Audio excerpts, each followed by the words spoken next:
Harry Potter. Harry Potter. Harry.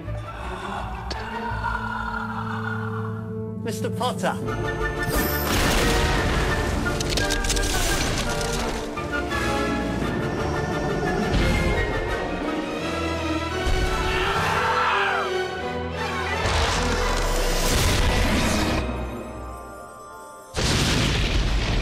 This time, it's a lot darker and more scary. I was just looking forward to, like, all the Dementors. Bloody hell! What's happening? They scare the living daylights out of me. We've got loads of new people, it's great.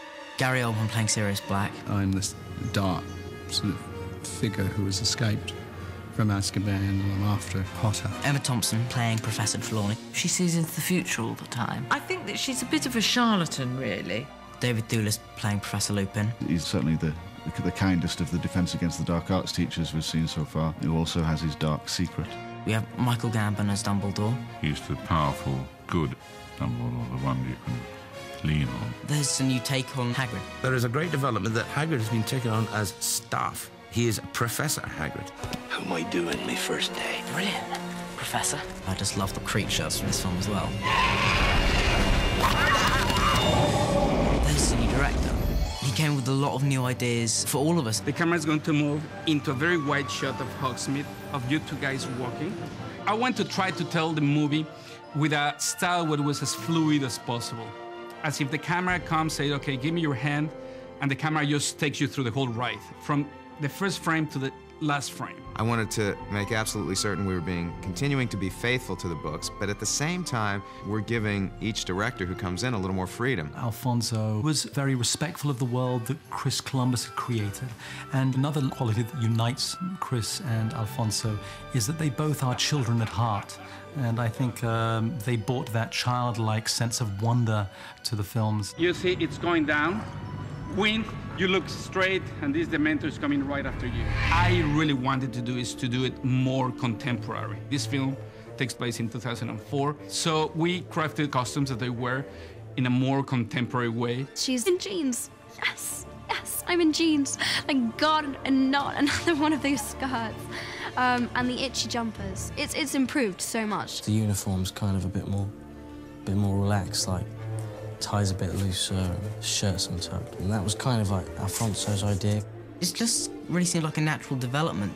When kids become teenagers, they change. They're going to change the way they dress. Their attitude's going to change. Shut up! Shut up!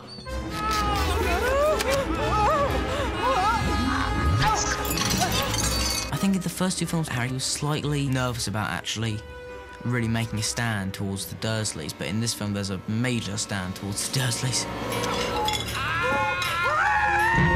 And this one, Hermione changes completely. She's rock and roll, she's girl power, she's out there doing everything. You foul, loathsome, evil little cockroach! She's just had enough. You know, she's taken it for 3 years, and suddenly, it's like it's uncontrollable. Malfoy insults her. Filthy little mudblood. That's it. Oh, smack! That felt good. Not good. Brilliant. The characters are growing up. It's different, but it's good. But he's not going to keep it. He's going to turn it into Professor McGonagall, aren't you? Oh, sure, along with his invisibility cloak. In this one, it's their first fight, basically, their first argument. Hermione and Ron are fighting about the cat and the rat. Ronald has lost his rat. I haven't lost anything. Your cat killed him. Rubbish. The arguing was fun. I enjoyed that, yeah. Any excuse to make it out that they hate each other. Any excuse. They're always niggling each other and always having a go at each other. There's a lot of stuff going on between them, but also you kind of start to get a feeling in this one that Hermione and Ron have kind of got crushes on each other, really. There's always this threat that they might actually like each other, and they don't like that at all.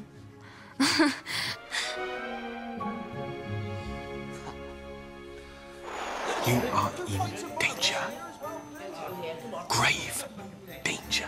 In this one, Harry's got a lot of problems. First of all, I mean, he thinks somebody's actually trying to kill him. Sirius Black may not have put his hands to the Potters, but he's the reason they're dead. And now he wants to finish what he started.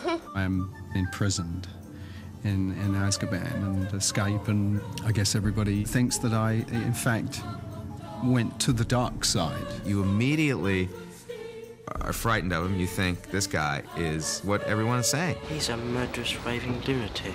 Thanks, Ron. As the story unfolds, there's all sorts of new developments along the way. I'm pleased to welcome Professor R.J. Lupin, who's kindly consented to fill the post of Defense Against the Dark Arts teacher. Good luck, Professor. Lupin's a very instrumental character in the film. Not only that, but also I think probably the key scenes, the key emotional scenes, which basically make up the heart of the film, seem to me to be between Harry and Lupin almost every time. He's one of the last surviving links Harry has to his parents, and there's quite a moving scene where Lupin explains to Harry what his parents were like, someone who can actually tell him firsthand what they were like as people, which he may not have heard before. You're more like them than you know, Harry. In time, you'll come to see just how much. The third film is incredibly intense emotionally, but it's actually quite funny as well. In this room, you shall discover if you possess the sight. I'm playing Professor Trelawney,